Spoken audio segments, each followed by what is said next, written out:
Welcome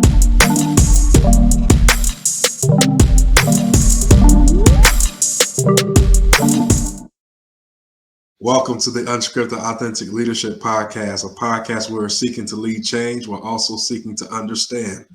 Also, we are a community of leaders providing a platform for leaders to come together, to unite, to develop, and empower other leaders in the areas of faith, business, family, and community. I am your host, Lafayette Lane, joined by my co-host, John LeBrun, and we are here for another fire episode here at the Unscripted Authentic Leadership Podcast. Before we get any further into the episode here, we definitely want to say thank you to all of our supporters. Those of you that are part of our YouTube Unscripted family have subscribed to our channel there at Unscripted Authentic Leadership. You can see that on the bottom of your screen, your ticker there that is scrolling across the screen. Hit that subscribe button, give us a thumbs up, and leave us a review. It helps us get our podcast out there in front of a larger audience. It helps us get our message across to a larger region and give us a greater reach when you are more involved in your engagement. And those of you that are following us there on our various social media platforms, whether that be on Facebook, Instagram, our Instagram handle is at Unscripted Leadership. Our Facebook page is Unscripted Authentic Leadership. You can even find us on LinkedIn. Those of you that may not watch, but you're a part of our streaming family. You stream us on our various platforms that you can find any podcast on. You can find our podcast from Apple to Spotify, Google Podcasts, iHeart Radio, Stitcher, TuneIn, Deezer, Podcast, Chromecast, and so forth. Any streaming platform, you can find us there. And we are excited about our website that you can find information about who we are, the Unscripted family, the platform. You can find out more information that we are more than just a podcast, but we are here to provide business and educational tools that will prepare you as a leader, from leadership development tools, business development, helping you further your career skills and so forth. You can find that on our website, or whether you be like, hey, that's a cool podcast you guys got going on. I would love to be a guest on your show. You have something to offer to our unscripted audience. You can email us there and reach out to us, connect with us. We would love to connect with you there through our website. Listen, we're so excited to wrap up this week, or this month rather, of our authenticity series. Last week we had an awesome guest. Went really well. That talked about authenticity is the new presence. We're excited about that. Excellent. Yes, excellent.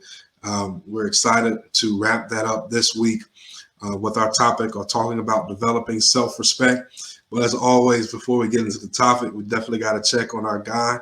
John, how's it going, man? So great. It's been a great weekend. Yeah. Busy, crazy busy, but it's been a blast. So I'm good, excited, and ready for our conversation. Absolutely. Yep. I agree, man. It was actually it was a nice day today. Nice and warm. A little bit of rain, but it was nice temperature-wise. Got out the house a little bit, and I'm excited to get things rolling here. So we're going to be talking about developing self-respect. Developing self-respect. When I think about that word respect, I think about Aretha Franklin, R-E-S-P-E-C-T. Find out what it means to me. And there are so many various aspects of respect. But the foundation of respect starts with yourself.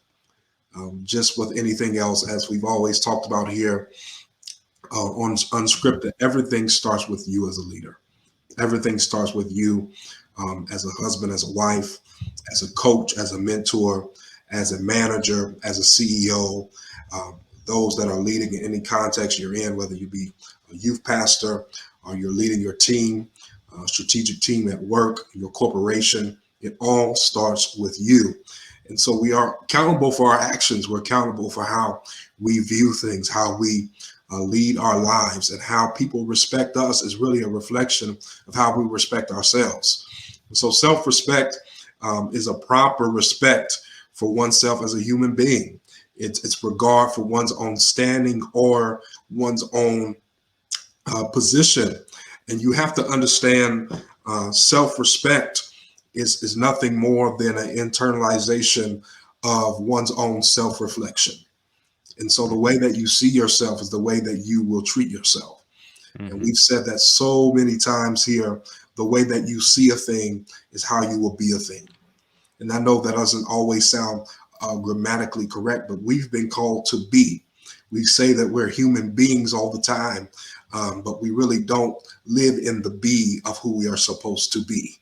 And so that is the launching pad of self-respect. It is the be of who you are. And so who you are becoming, who you are being, who are you acting out, who are you portraying, are you being your authentic self, all encompasses on the foundation of self-respect.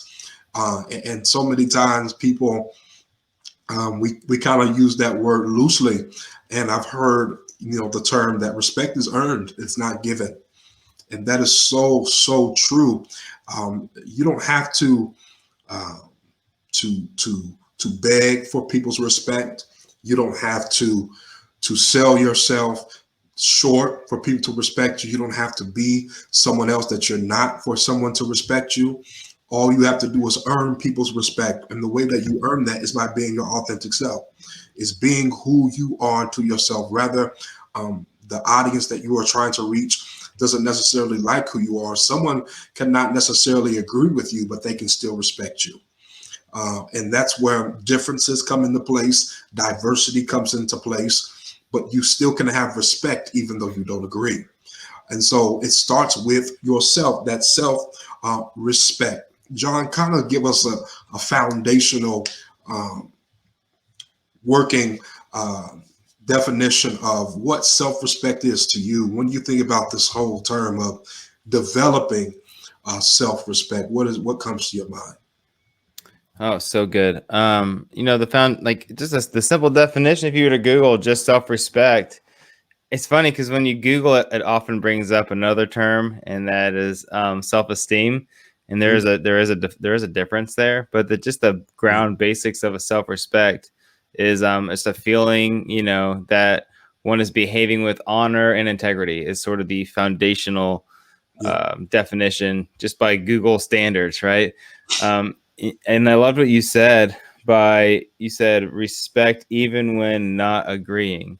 That was really good. So the foundation of our relationship, mine and yours, started as far as outside of just work. When we really started becoming bros, right? When we really started that brotherhood was in conversation that we didn't necessarily not agree. We just weren't sure.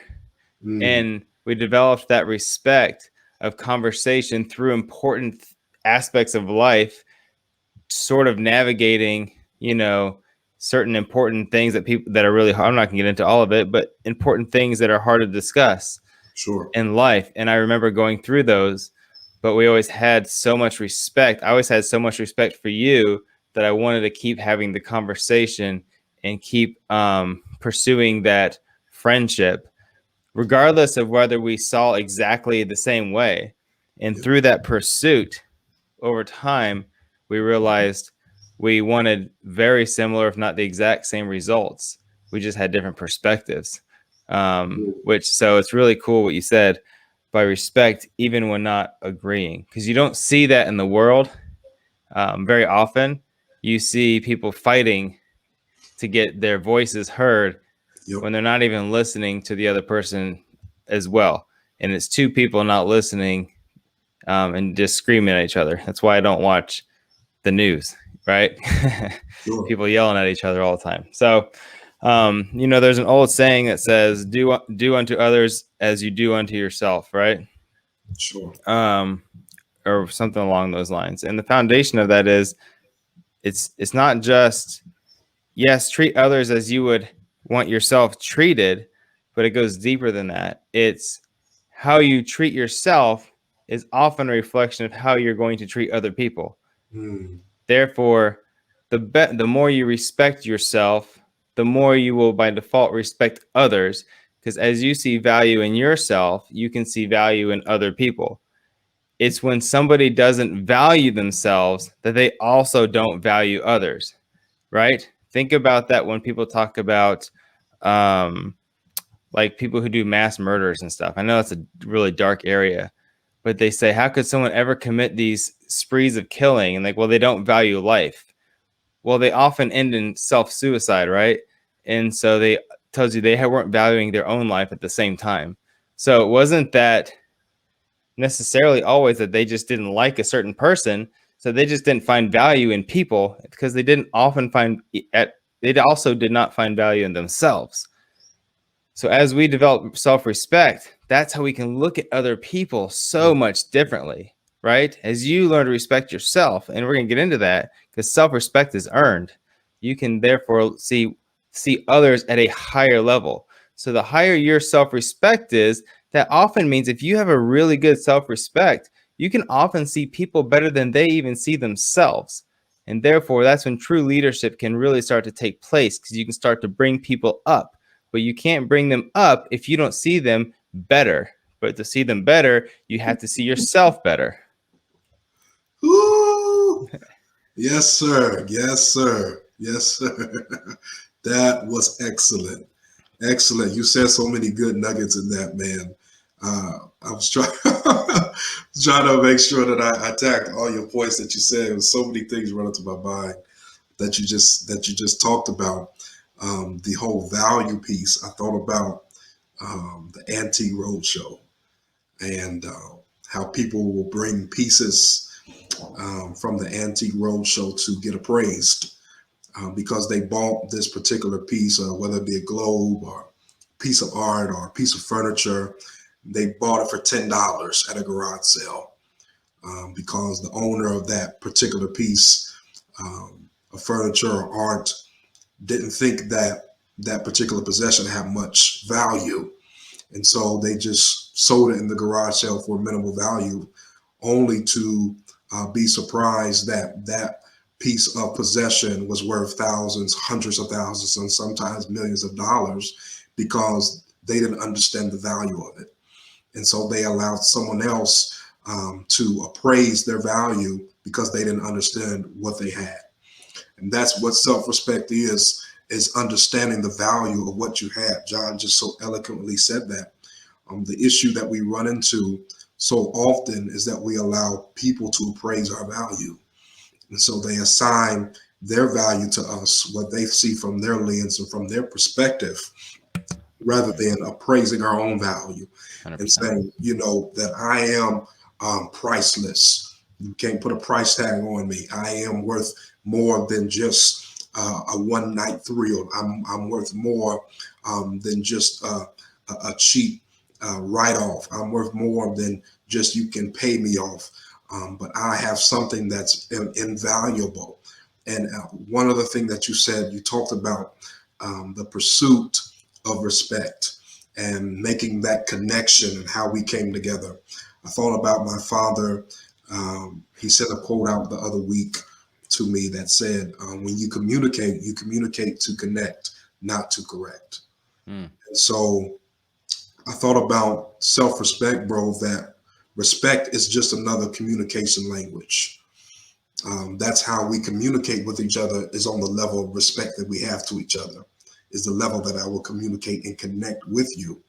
And so when you have this self-respect for yourself and respect for others, you make the effort to make that connection, not to correct, even when there is difference, even when there is tension, even when there is misunderstanding or a lack of understanding, or I'm not quite understanding what you're saying, because I have a self-respect for myself and I have a respect for you so much that I'm willing to make that connection to go to the next level. Instead of trying to correct you, I'm trying to connect with you because I have that respect. Yeah. Yeah, you're basically connecting.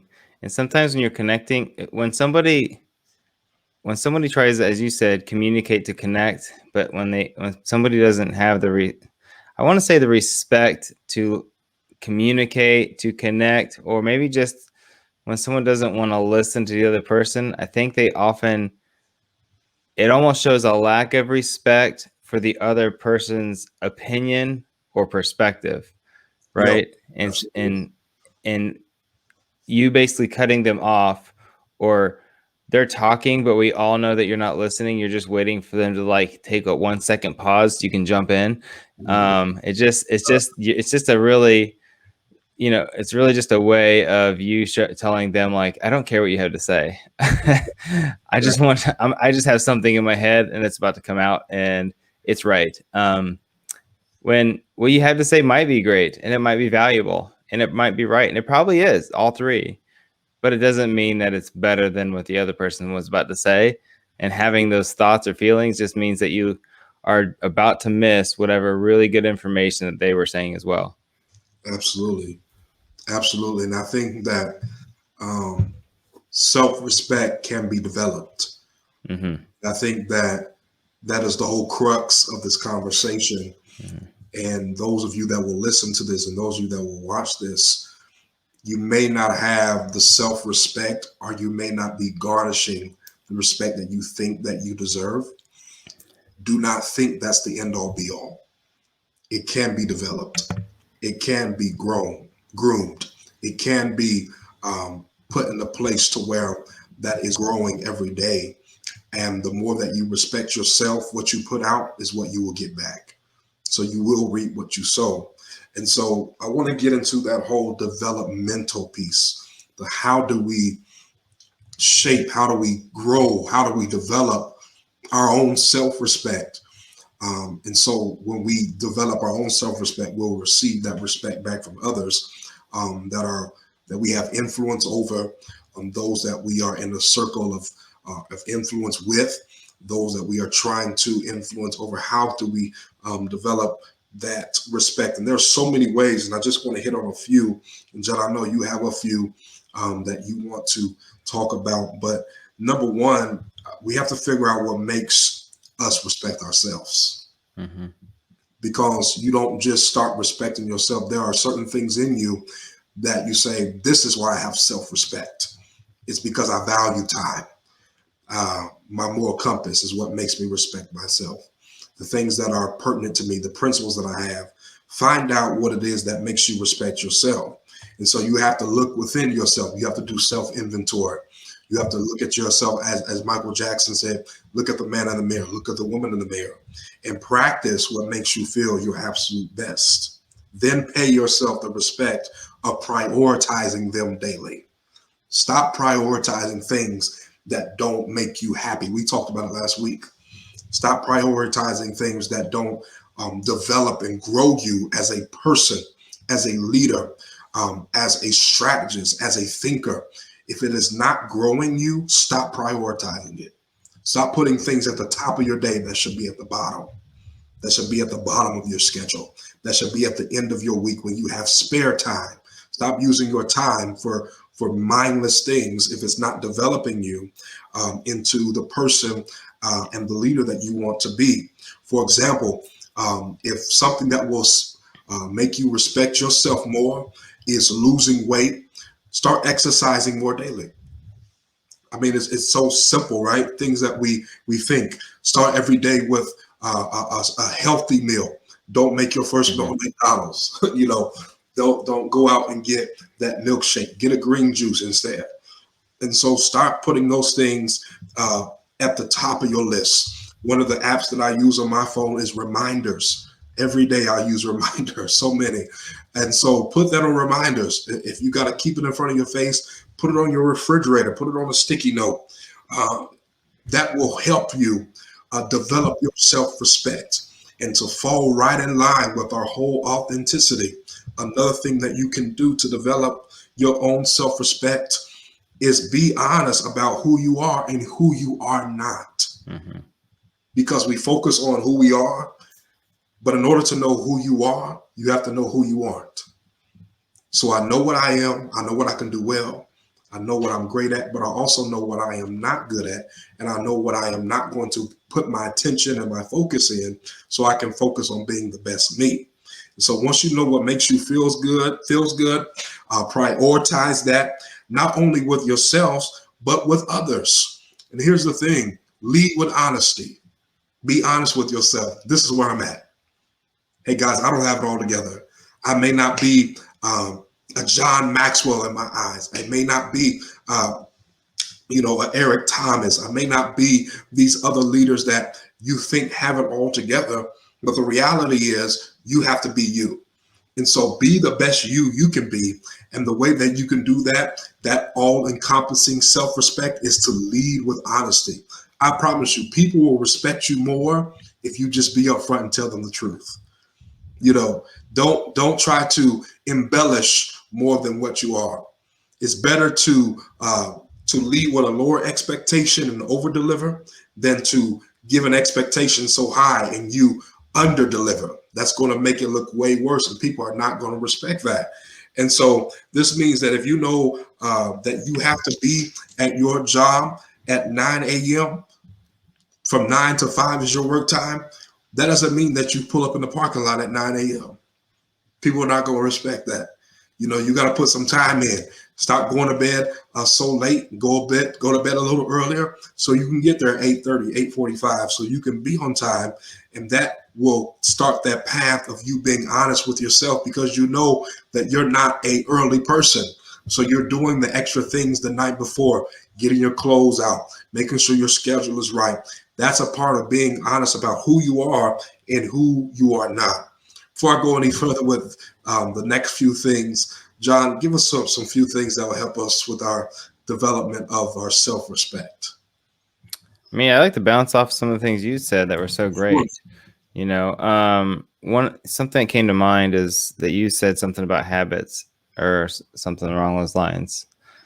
Last night, my wife was talking about, she was attending a ladies leadership event, and she was telling me about a concept of everyone needs to develop keystone habits. What that means is you have to take an inventory, like a personal self inventory of the things that make you feel better and the things that make you feel worse. Right. And then you have to have a set of keystone. It's like, see, if you know what a keystone is, a keystone on properties, if you go out into like farmlands, right, you'll see stones literally. And they're keystones, and you'll see these stones that mark properties, and it's sort of the barriers of which that property sits. It's the foundation of the where the property lines are. It starts at that keystone spot. They don't get moved. They're there forever. And that's what defines it. Similar idea. A keystone habit are habits that you have that you want to develop, or you want in your life, regardless of other circumstances, that are going to define yourself.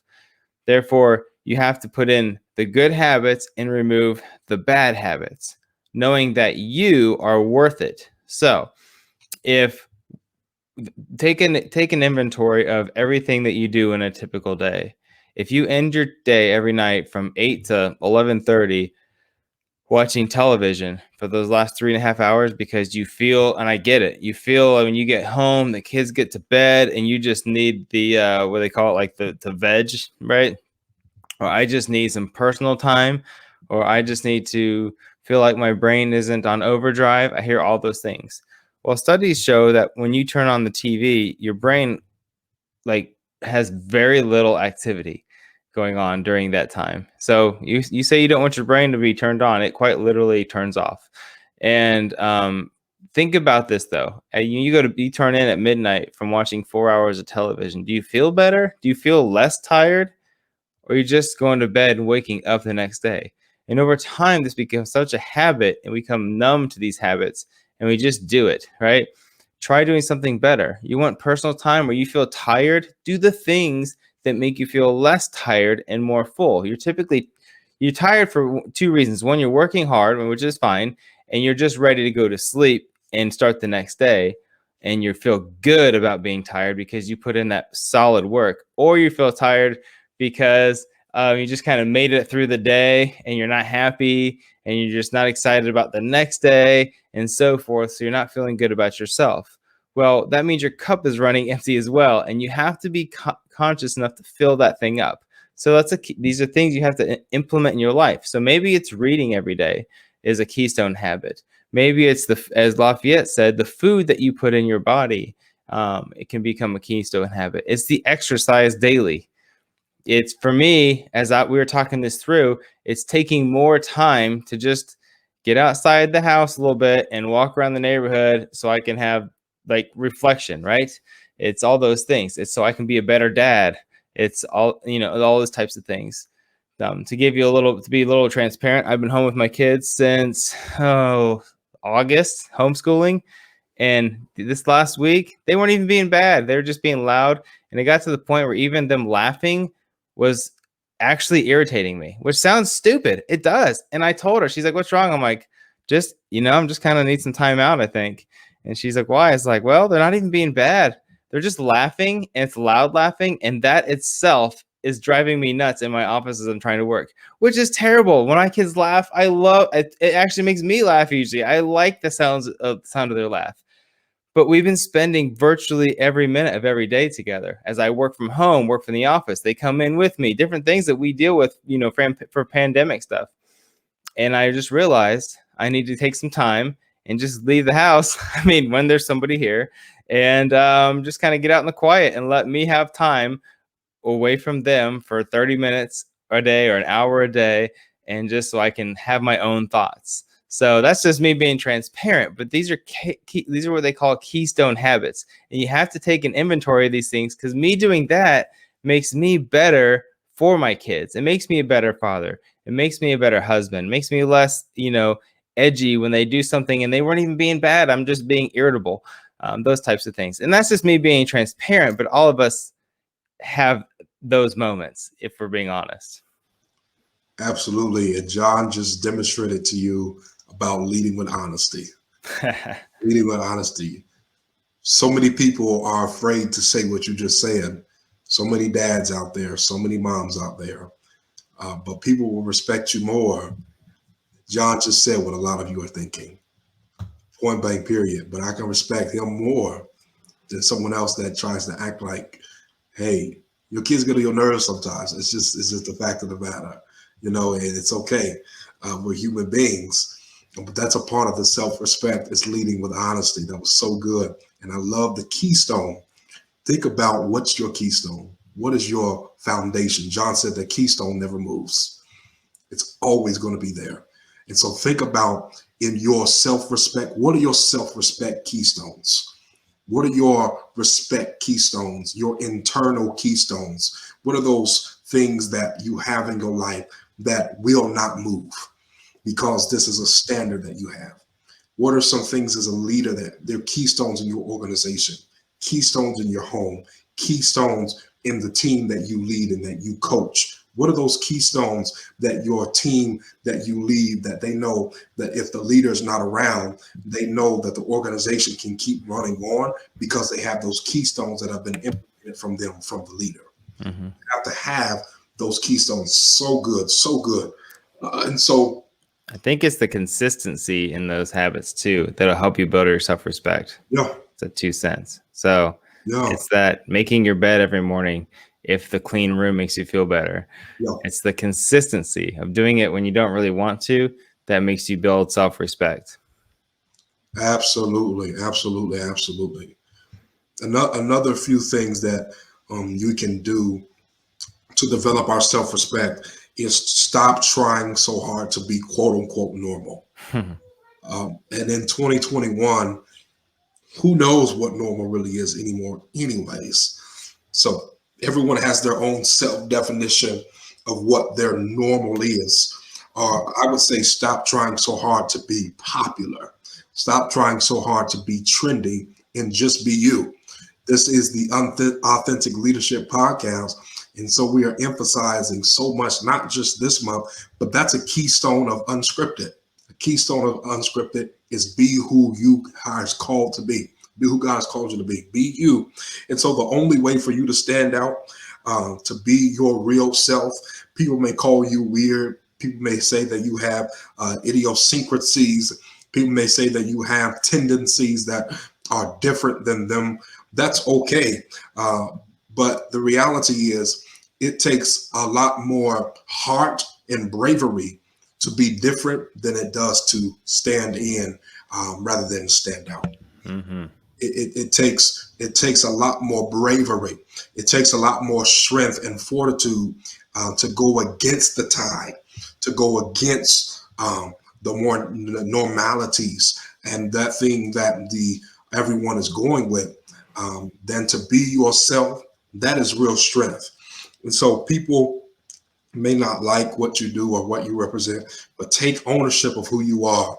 And I promise you, when you start taking ownership of who you are, that self-respect, some of those same people, some of those same co-workers, some of those same people that you may work with on your team that may cannot stand your guts will have an appreciation for you because they say, you know what, that's a person that stood their ground.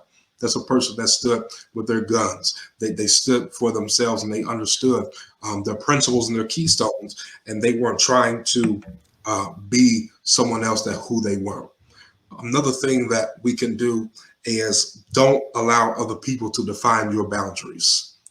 That's so good because there's a difference between having guidelines, having standards and limits that you place for yourself, and we all need that. We all need that. There's also a difference when you allow someone else to set limits and boundaries for you where there should be no boundaries. People will try to put speed limits on your progress. People will try to put fences and brakes on you where there should be no brakes. And sometimes it's not that they have bad intentions, but their emotions because they see you in a certain situation and they put themselves in your shoes and say, well, I wouldn't do that. I wouldn't make that certain move. You have to understand who you are and not allow them to define your boundaries. Figure out what works for you. Figure out what works best for your family. Figure out what works best for your team. Figure out what works best for your ministry in your particular context that you serve in the area of leadership. And don't allow those boundaries to be your limits, right? And so I think there's a difference between limits and boundaries, restrictions and constrictions.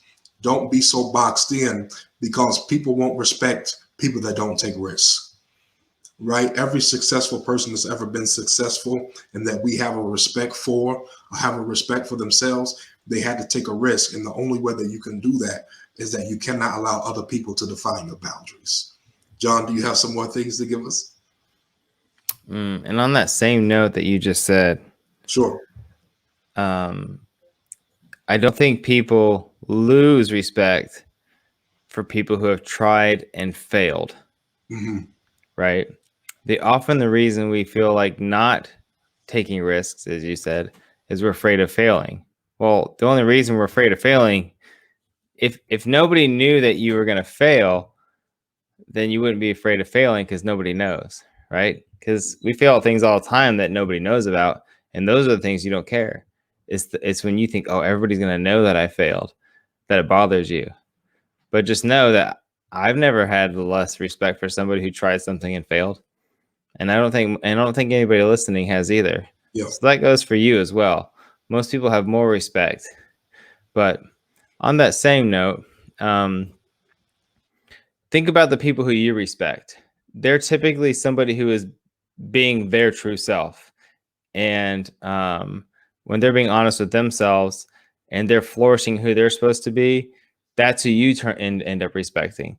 Therefore, why you should in turn do the same. Also, when you're seeking respect,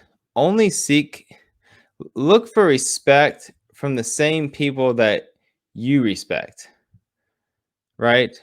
Like, it's kind of like there's going to be people in the world who are not going to respect anybody. They have no respect for themselves, and they're just going to be pulling people down. And those are the same people that when you fail will kind of make fun of you a little bit and all those things.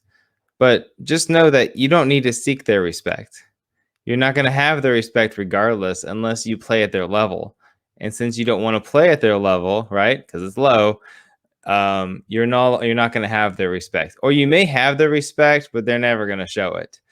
And so just seek the respect of those who you respect, and really not. And doesn't mean be less respectful to others. It just means don't care what everybody else thinks and just go for the respect of people who you respect. And that's the association you want to put yourself into. Absolutely. Absolutely.